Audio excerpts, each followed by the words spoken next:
সকালবেলার পরোটা খাওয়া এমন যাতে ৭ দিন মুখে লেগে থাকে এর স্বাদ।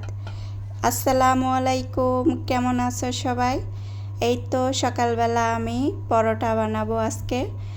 এমনভাবে বানাবো যাতে একটা ছাড়া দুইটা খেতেও মুখ ফিরবে না, এতটা মজা হয় এইভাবে পরোটা বানালে।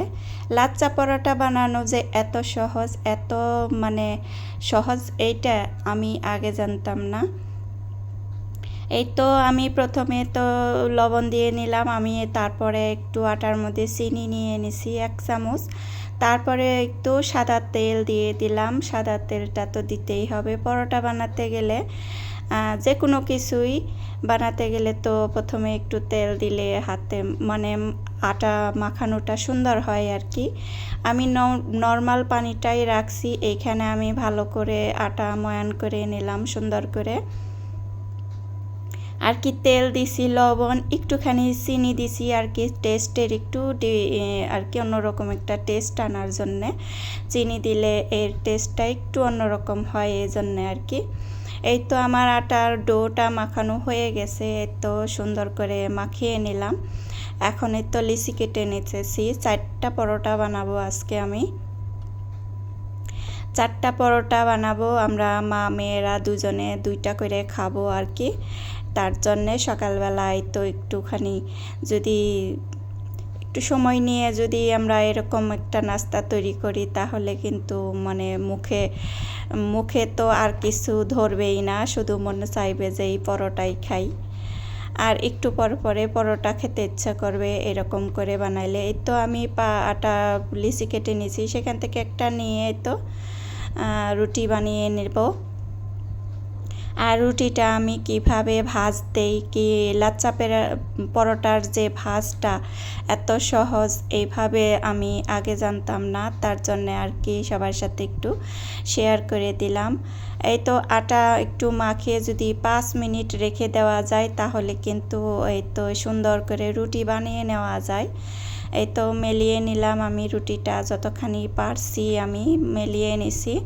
এখন এই তো তেল দিয়ে দিব, তেল একটু দিয়ে তারপরে উপরে মাখিয়ে নিব।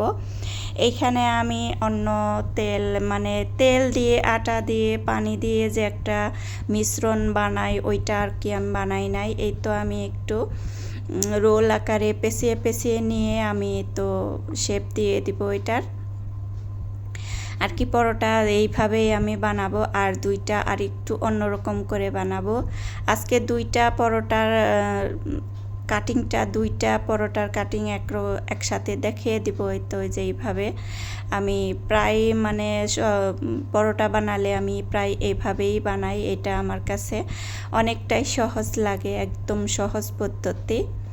এই তো আরেকটা আমি কেটে এভাবে দেখিয়ে দিতেছি কিভাবে আমি আবারও পেঁচিয়ে নিলাম।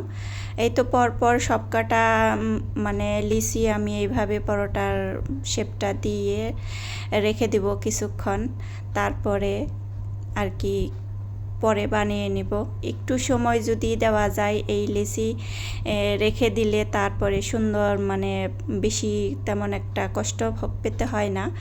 আর জানো তো সাথে সাথে বানালে কেমন হয়, মেলানো যায় না। এই তো আমি একটু অন্যভাবে কেটে দেখিয়ে দিতেছি যে এই পরোটার লেয়ারগুলা খুব সুন্দর আসে।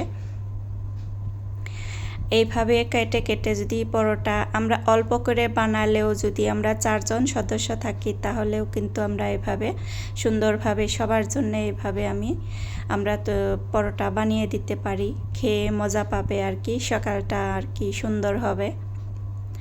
সকালের নাস্তা তো সারাদিন অনেকটা সময় আমাদের থাকতে হয় এরকম নাস্তাটা খেয়ে। এই তো আমি 2 সাইডে আটকিয়ে রেখে মাঝখানে শুধু কেটে দিছি, এইভাবে করে লেয়ারটা আসে, অনেক সুন্দর লেয়ার আসে, ভাজে ভাজে সুন্দর একটা আর কি শেপে আসে পরোটাগুলো, অনেকটা সুন্দর হয়। এই তো যেইভাবে আমি রেখে দিলাম, এই তো যে সাইড দিয়ে একটু চাপিয়ে চাপিয়ে দিয়ে আমি আর কি আটকিয়ে দিলাম। এখন এই তো রুটির আমার বানানো প্রায় শেষ, আরেকটা বানিয়ে আমি শেষ দিব, তারপরে রুটি ভাজতে চলে যাব ফ্রাই প্যানে, চুলার মধ্যে দিয়েই ভাজবো আর কি। এখন পর্যন্ত যে যে আসো আমার ভিডিওতে একটা লাইক দিতে ভুলে গেছো, প্লিজ আপু ভাইয়ারা একটা লাইক দিয়ে পুরা ভিডিওটা কন্টিনিউ করার অনুরোধ রইল। ছোট্ট একটা ভিডিও দেখতে দেখতেই শেষ হয়ে যাবে। আর যারা না জানো যে পরোটার লেয়ার আনতে যে ভাঁজটা দিতে হয় সেইটা আর কি সবার সাথে একটু শেয়ার করলাম। আর যারা না জানো তাদের তো খুবই কাজে লাগবে। হাজব্যান্ডদের খুশি করতে হলে সুন্দর সুন্দর করে পরোটা সকালবেলার নাস্তা তৈরি করে খাওয়ালেই মনটা ভালো থাকে আর সব কথাও শুনবে।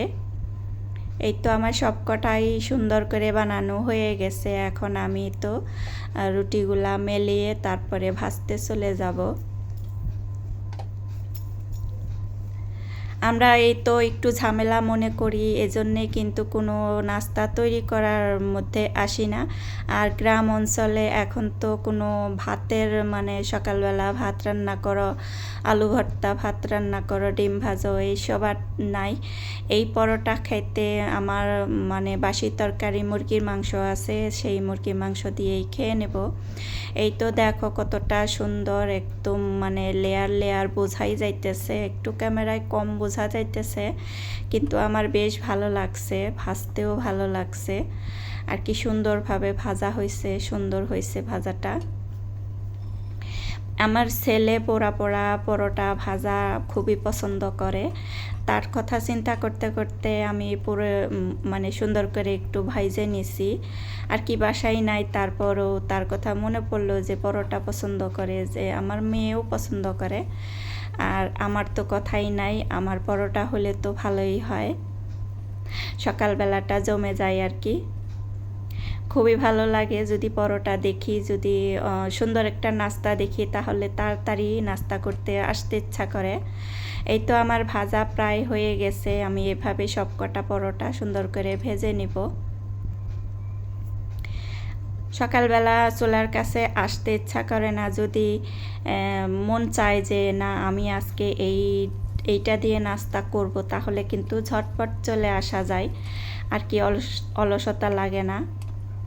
আমার মন চাইলে আমি যখন তখনই যা মন চাই তাই করে খাইতে পারি। আমার কোনো বাধা ধরা নিয়ম নাই যেইটা যে এইটা আমি খাই এইটা আমি খাই না।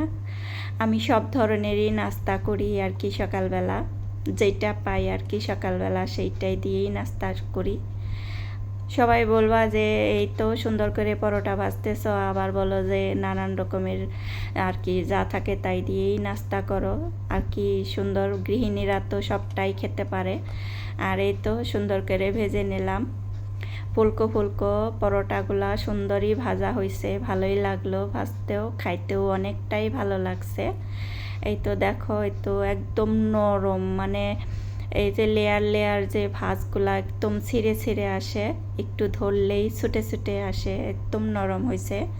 আজকে এই পর্যন্তই, ভালো থাকো সবাই, সুস্থ থাকো। নতুন ভিডিও নিয়ে আবারও কথা হবে, দেখা হবে। সেই পর্যন্তই, আল্লাহ হাফেজ। নতুন দিনে নতুন আরও একটা ভিডিও নিয়ে চলে আসবো। সেই পর্যন্ত সবাইকে ভালো থাকার